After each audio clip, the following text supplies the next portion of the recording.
वंश रुक जाता है, वंश आगे नहीं चलता। ये पितृदोष दूर कैसे होता है और ये पितृदोष क्यों लगता है?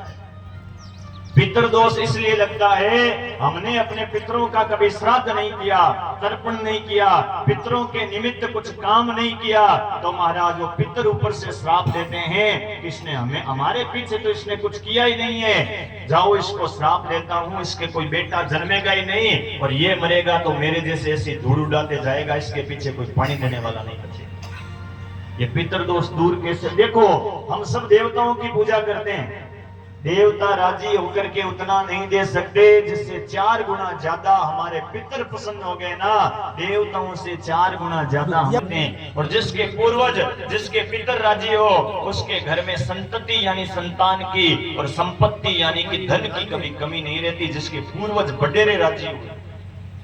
ये पितर दोष दूर कैसे होता है?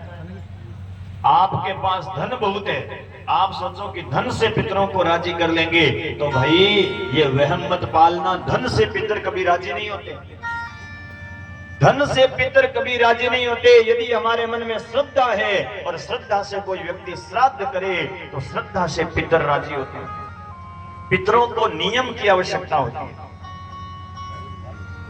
करना चाहिए।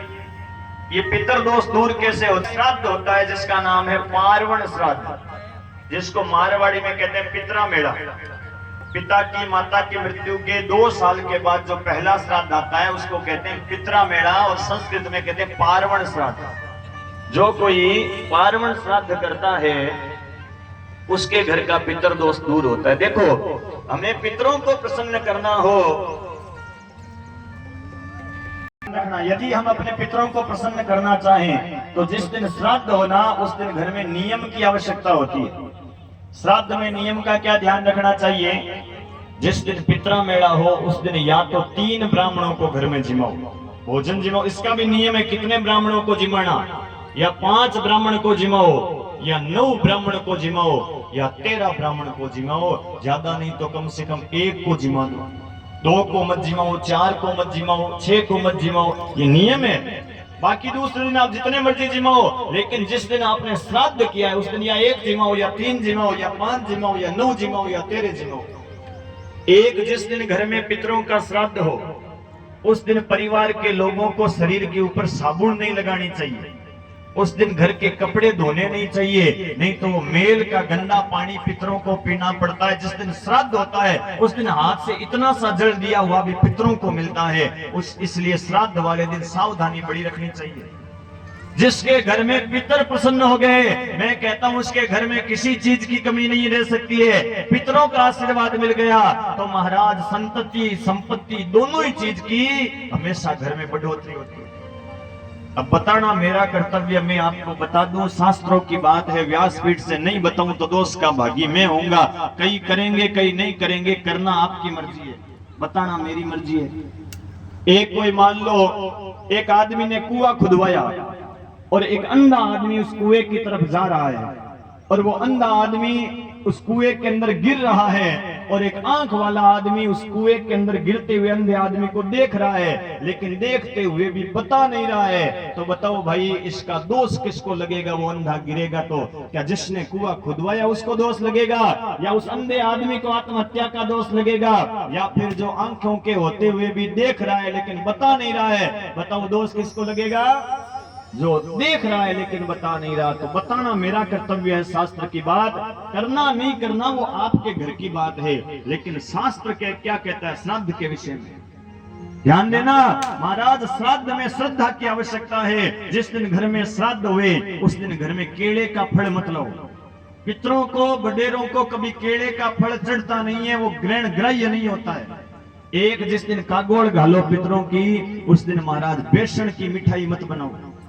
बेसन की चीज पितर स्वीकार नहीं करते, कागोड़ के अंदर बेसन की मिठाई चीज नहीं डाली जाती। एक दूध को फाड़ कर जो मिठाई बनाई जाती है, खीर, चमचम, रसगुल्ला जो भी हो गया, छीने से जो मिठाई बनाई जाती है वो पितर स्वीकार नहीं करते। गौ माता का दूध उसको फाड़ कर खराब किया फिर मिठाई बनाई, पितर वो छीने की चीज स्वीकार नहीं करते।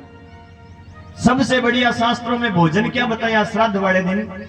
श्राद्ध वाले दिन भोजन बताया है कि काले रंग की तो रोटी बनाओ, और सफेद रंग की दाल बनाओ। काले रंग की रोटी कौन सी? काले रंग की रोटी तो होती है मालपुआ, और महाराज सफेद रंग की दाल होती है बिना रंग डाली हुई खीर। खीर और मालपुए का भोजन शास्त्रों के अंदर विशेष रूप से बताया है।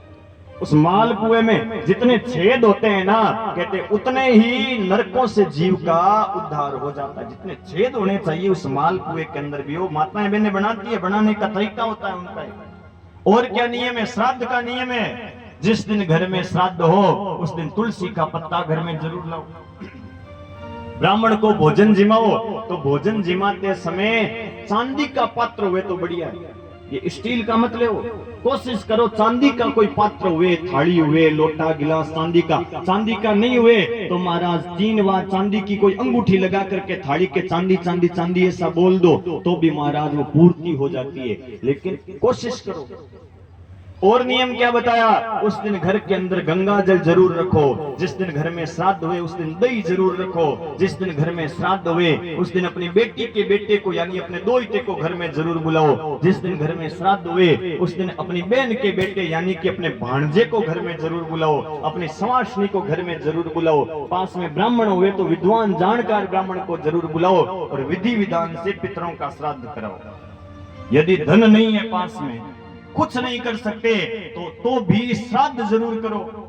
अब आप कहोगे कुछ भी नहीं है तो श्राद्ध कैसे करें? देखो विश्वास के साथ करना। यदि वास्तव में ही आपके पास कुछ भी नहीं है तो शास्त्र यहाँ तक कहता है कि जीव के मन में श्रद्धा हुए कि मैं श्राद्ध करना चाहता हूँ तो वो जीव 3 मुट्ठी घास उखाड़ करके हरे रंग की और महाराज गौ माता को खिला करके और ऐसे हाथ ऊपर उठा करके उत्तप वेला के अंदर दिन के बीच में से दोनों हाथ उठा कर कह देवे, हे मेरे पितरेश्वरों, मेरे पास आपको देने के लिए कुछ नहीं है, ये 3 मुट्ठी घास उखाड़ करके आपके निमित्त मैंने गाय को खिलाया है और इस 3 मुट्ठी घास से मेरे पितर प्रसन्न हो जाएं। तो महाराज यदि श्रद्धा सच्ची है ना, उस 3 मुट्ठी घास से भी पितर पूर्वज प्रसन्न हो जाता है।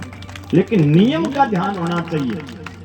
यदि सामर्थ्य है तो विद्वान ब्राह्मण को बुलाओ और विधि विधान से नियम से घर में पितरों का श्राद्ध कराओ। पितरों की कथा चल रही थी महाराज, कोई कथा याद आ गई, कह दूं क्या? बैठे थे, जाट बैठा था, यहां भी बैठे हैं क्या? पीछे अध्यक्ष साहब बैठे हैं क्या गौशाला वाले? हैं? हाँ भाई, कोई बैठे हो तो बुरा मत मानना हो चौधरी जी। हैं? अब महाराज एक कोई जाट बैठा था और महाराज जाट ने पंडित जी से पूछ लिया, पंडित जी श्राद्ध क्या होता है? पंडित जी ने कह दिया, भाई जिस दिन पितरों का दिन हुआ है उस दिन श्राद्ध करना चाहिए, बढ़िया रहता है।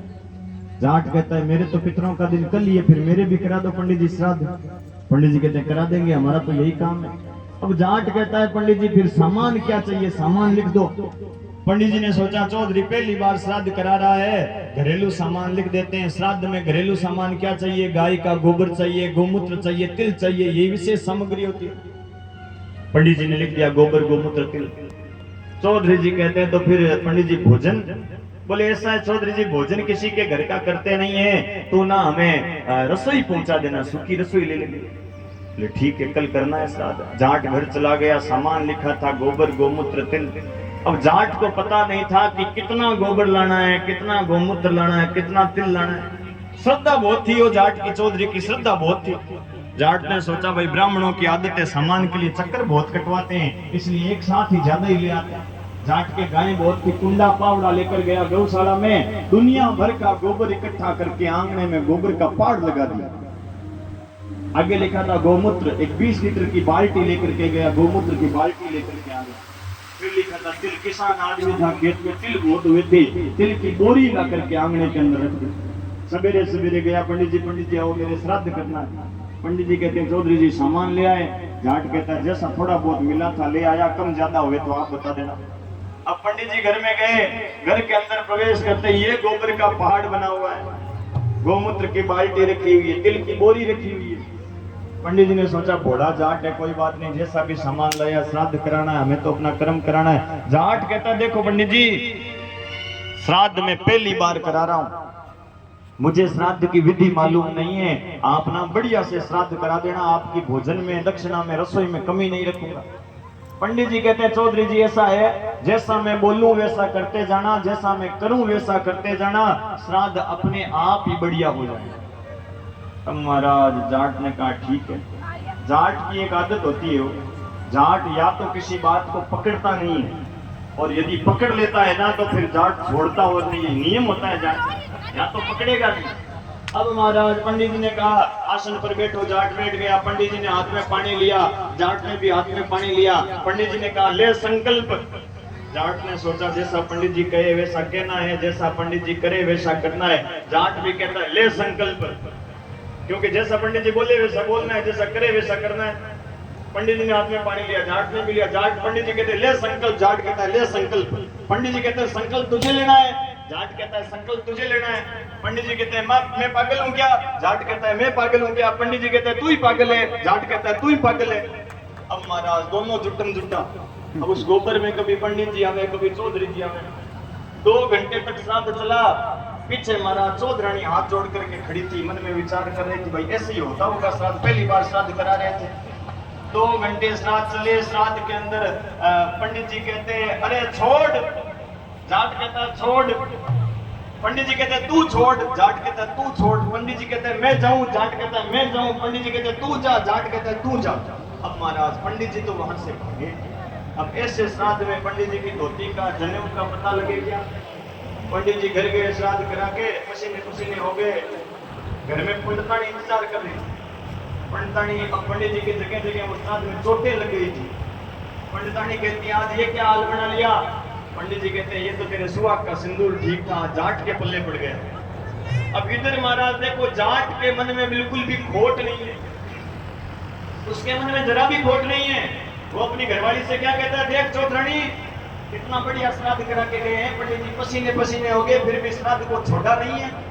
अपने घर के पंडित जी तू वो रसोई आटा दाल चावल थोड़ा ठीक से पहुंचा करके आना। अब महाराज लोग रसोई पहुंचावे थाली में, चौधरी जी पहुंचावे परात के अंदर आटा दाल चावल घी शक्कर लेकर के गई।